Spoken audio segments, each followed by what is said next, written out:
अस्सलाम वालेकुम dear viewers and students, welcome to my channel teacher Pakistan academy.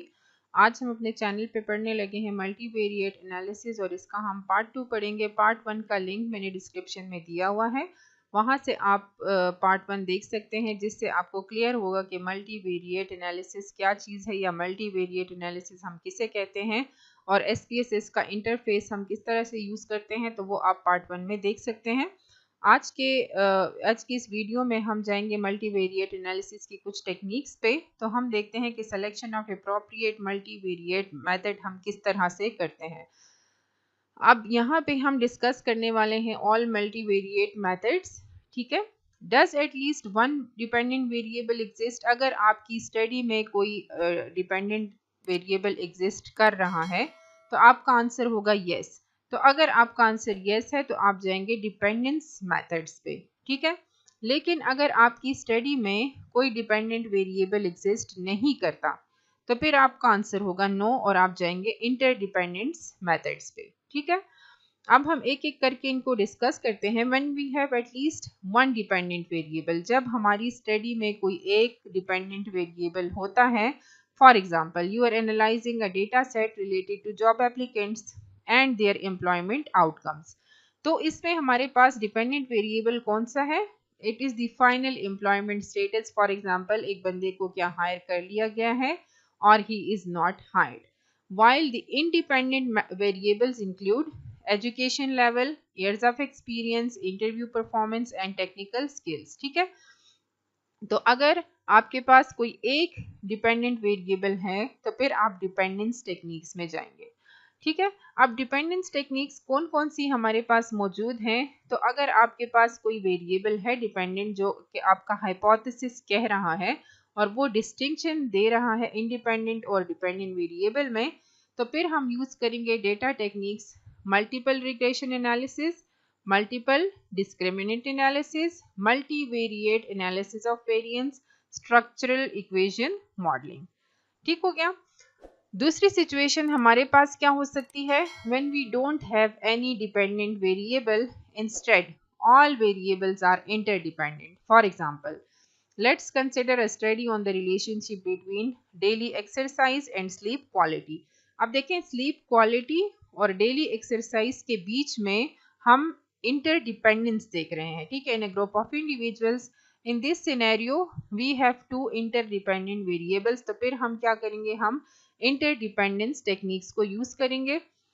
Interdependence techniques हमारे पास हैं फैक्टर एनालिसिस, क्लस्टर एनालिसिस और मल्टी डायमेंशनल स्केलिंग।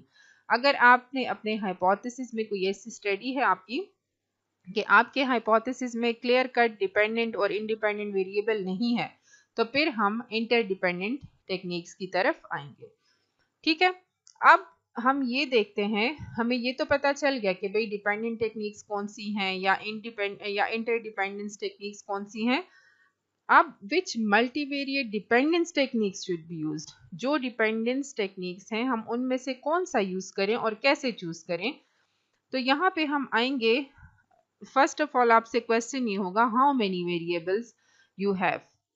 कितने डिपेंडेंट वेरिएबल्स आपकी स्टडी में मौजूद हैं? अगर वन डिपेंडेंट वेरिएबल है तो मल्टीपल रिग्रेशन एनालिसिस या मल्टीपल डिस्क्रिमिनेंट एनालिसिस। अगर सेवरल डिपेंडेंट वेरिएबल्स हैं तो फिर आप मल्टीवेरिएट एनालिसिस ऑफ वेरिएंस कर सकते हैं या फिर आप कॉन्जॉइंट एनालिसिस कर सकते हैं। कुछ ऐसी भी स्टडीज होती हैं जहां पे आपके पास मल्टीपल इंडिपेंडेंट और मल्टीपल डिपेंडेंट वेरिएबल्स होते हैं, ठीक है। अब यहाँ पे एक लफ्ज यूज हुआ है मैट्रिक और नॉन मैट्रिक का। तो पहले हम इसको समझते हैं कि ये मैट्रिक वेरिएबल्स कौन से होते हैं और नॉन मैट्रिक वेरिएबल्स कौन से होते हैं। A metric variable is a type of variable that has a numerical scale of measurement, also known as a continuous variable. जो भी ऐसा वेरिएबल हो जो कि उसको हम मीनिंगफुल न्यूमेरिकल वैल्यू दे सकें, जिससे हम मैथमेटिकल ऑपरेशंस कर सकते हो, जैसे एडिशन हो गया, सब्ट्रैक्शन हो गया, मल्टीप्लिकेशन एंड डिवीजन हो गया। For example age. अब एज देखिए स्पेसिफिक नंबर होता है, जैसे 1 साल, 10 साल, 100 ईयर्स या इस तरह से, ठीक है। हाइट, हाइट भी एक न्यूमेरिकल वैल्यू है। उसके बाद है वेट, इनकम, एक्सपेंडिचर एटसेट्रा।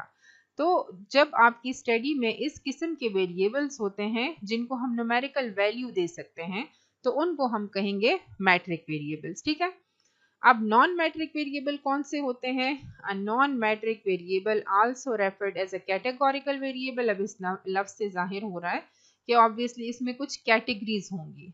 ठीक है, और इसको हम कह सकते हैं qualitative variable is a type of variable that does not have a numerical scale of measurement.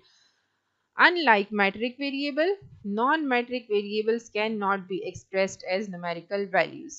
ठीक है, अब देखें मैट्रिक वेरिएबल तो सिंपल, हम उसको 1 2 3 नंबर दे सकते हैं, वो एक कंटिन्यूस फॉर्म्स में जा रहे होते हैं। लेकिन नॉन मैट्रिक जो है वो कुछ कैटेगरीज हो सकती हैं, या किसी बंदे की या किसी चीज़ की कोई क्वालिटी हो सकती है। जैसे लेट सपोज हमने यहाँ पे एग्जांपल में लिखा है जेंडर। अब देखें जेंडर मेल या फीमेल होगा, तो this is a category, female की अलग कैटेगरी, मेल की अलग कैटेगरी। या अगर आई कलर पे हम बात करते हैं, या हेयर कलर है, या ब्लड टाइप है, या किसी की भी स्टडी में जो है कुछ ऐसा एजुकेशन से रेलिवेंट यूज हो रहा है, तो उसमें हम कैटेगरीज बनाते हैं कि कितने नंबर ऑफ रिस्पोंडेंट्स जो है वो आपके मैट्रिक लेवल के हैं, कितने जो है वो आपके बैचलर्स लेवल के हैं, कितने मास्टर्स लेवल के हैं। ठीक है, तो these are the categories basically. या फिर अगर हम हेयर कलर की बात करते हैं, या तो ये क्वालिटेटिव वेरिएबल है। ठीक है, non-metric variables are typically divided into two main types. अब non-metric variables जो होते हैं उसमें two types हैं, जैसे nominal variable हो गया और ordinal variable हो गया। nominal variable में याद रखें इस किस्म की चीज़ें होती हैं, जैसे हम लेट सपोज कहते हैं black eyes, brown eyes, green eyes. तो देखें, अब चाहे आप ग्रीन आइज को पहले स्टडी करें, ब्लैक को उसके बाद करें, ब्राउन कोर्स के बाद, इससे कोई फर्क नहीं, इनका कोई प्रॉपर ऑर्डर नहीं है। या लेट सपोज हम किसी आइसक्रीम के फ्लेवर की बात करते हैं, तो अगर स्ट्रॉबेरी आइसक्रीम फ्लेवर है, मैंगो आइसक्रीम फ्लेवर है, बनाना आइसक्रीम फ्लेवर है, तो इनको आप किसी भी ऑर्डर पे स्टडी करें, इनसे कोई फर्क नहीं पड़ता। लेकिन ऑर्डिनल वेरिएबल्स भी हो सकते हैं, जैसे लेट सपोज हम कहते हैं top management, middle management and lower management.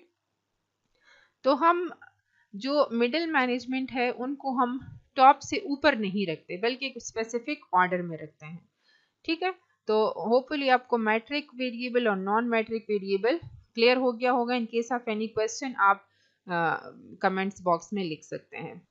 अब हम एक एक करके इसको स्टडी करते हैं कि अगर आपके पास वन डिपेंडेंट वेरिएबल है और आपका वेरिएबल मैट्रिक है, तो फिर आप मल्टीपल रिग्रेशन एनालिसिस की तरफ जाएंगे। अगर आपका वन डिपेंडेंट वेरिएबल है लेकिन वेरिएबल नॉन मैट्रिक है, तो फिर आप मल्टीपल डिस्क्रिमिनेंट एनालिसिस की तरफ जाएंगे। ठीक है, उसके बाद हम देखते हैं अगर आपके पास more than one dependent variable है और अगर वो मैट्रिक है, तो आप मल्टीवेरिएट एनालिसिस ऑफ वेरिएंस करेंगे। लेकिन अगर आपके पास नॉन मैट्रिक वेरिएबल है, तो आप कॉन्जॉइंट एनालिसिस की तरफ जाएंगे। ठीक है, इसी तरह से जो थर्ड सिचुएशन हमने देखी थी, जहाँ पे सेवरल इंडिपेंडेंट वेरिएबल्स भी हैं और सेवरल डिपेंडेंट वेरिएबल्स भी हैं और वो मैट्रिक ही होते हैं ज़्यादातर, तो फिर हम SEM की तरफ जाएंगे, जिसको स्ट्रक्चर इक्वेशन मॉडलिंग कहा जाता है। ठीक है, अब डिपेंडेंस टेक्निक्स तो हमने देख ली। अब हम ये देखते हैं कि कौन सी मल्टीवेरिएट इंटरडिपेंडेंस टेक्निक्स हम यूज़ कर सकते हैं और उनकी कौन सी क्वालिटीज़ होती हैं जिसके बेस पे हम ये डिसाइड करते हैं।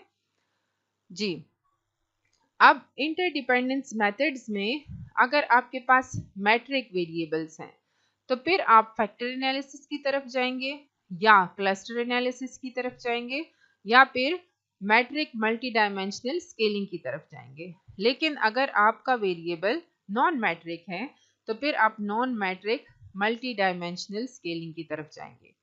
होपफुली आज का लेक्चर आपने अंडरस्टैंड कर लिया होगा।